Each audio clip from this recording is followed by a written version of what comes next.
I have to tell you that this Lenten series has been so much fun. It is exciting to be able to share a Lenten story and a Lenten experience. So today, just like those others, is all about looking at the metaphysical aspects of the Lenten story. So, as you know, we are in Holy Week, and this is Wednesday. And in the Holy Week progression of Jesus's time, of the story of Jesus, is of course kicking all of the merchants out, saying, "What are you doing? You're not supposed to be here.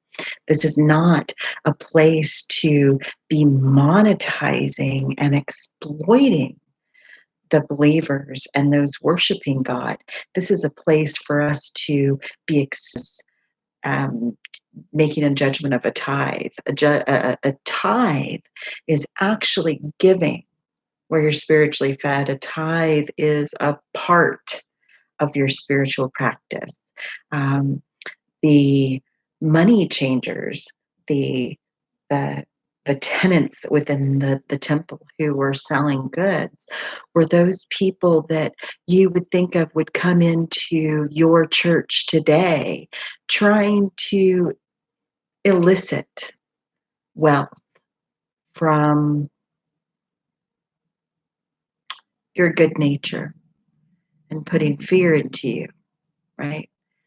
Um, as we move into today, Wednesday, we know that this is the day that Judas made the agreement to give up Jesus for 30 silver pieces.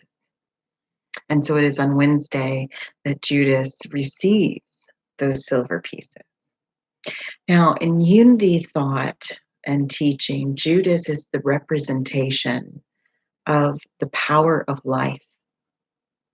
And oftentimes people think, Judas, the power of life? That doesn't even make sense. But what we see in Judas is that he is representative of that power of life being exploited, being dismissed, and moved out of the consciousness of God. And as we move forward throughout Holy Week, I skipped over Tuesday, which is when Jesus goes to the Jewish leaders and questions how they're leading, questions the Pharisees.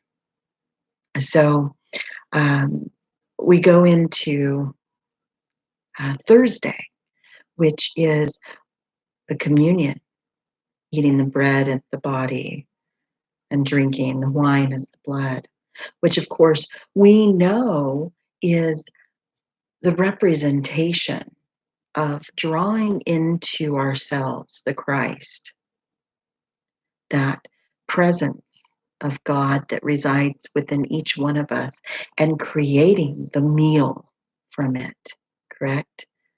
Feasting upon that, allowing it to be the powerful guide in our lives.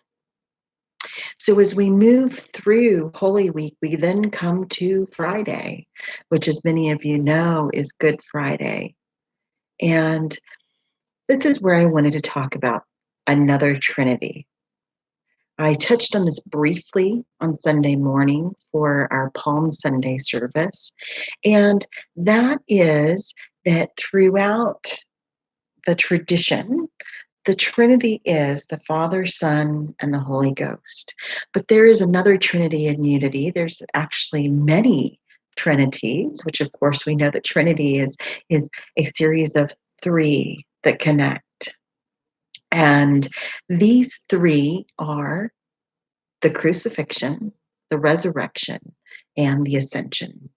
So this Trinity is the process of ending, of dying, releasing and letting go of whatever it is that no longer serves us, that aspect of ourselves that is ready to let go, to be released and no more in our lives.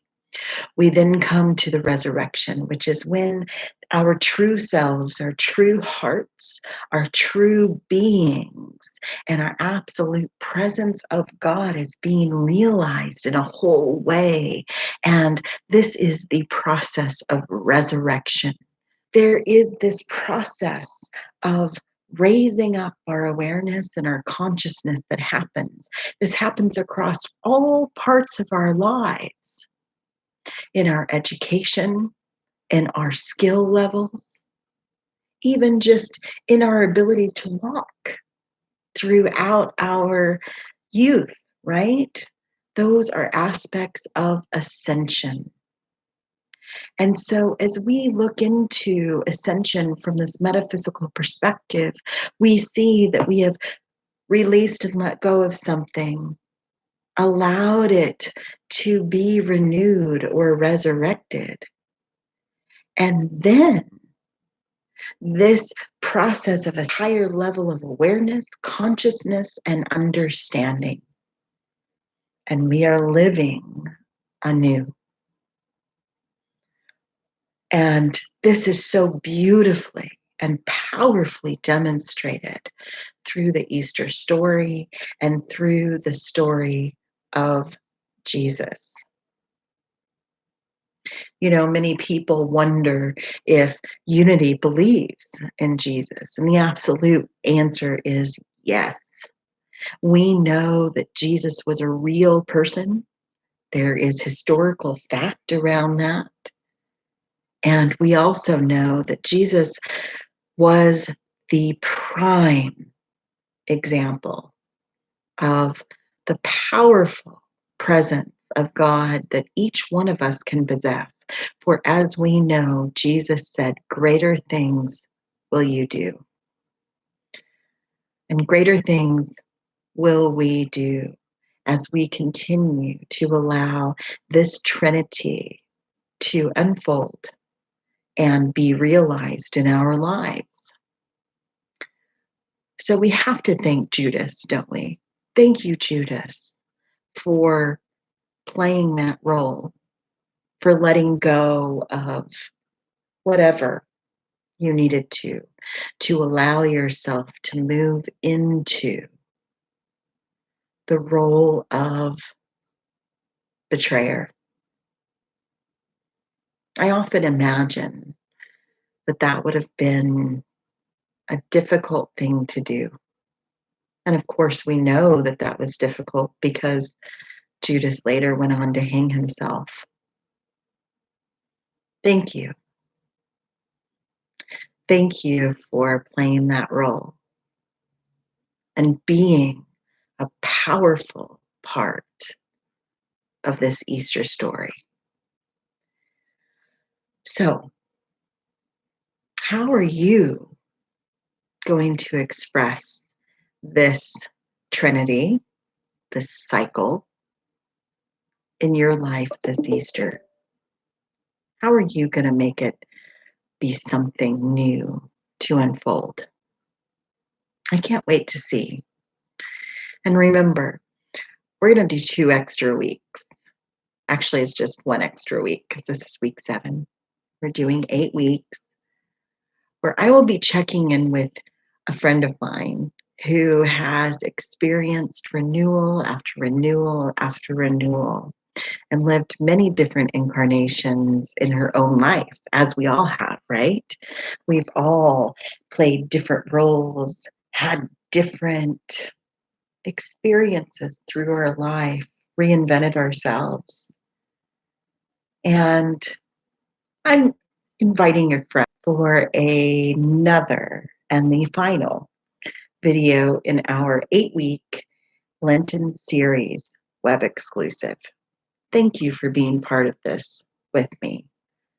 We'll talk soon. Bye.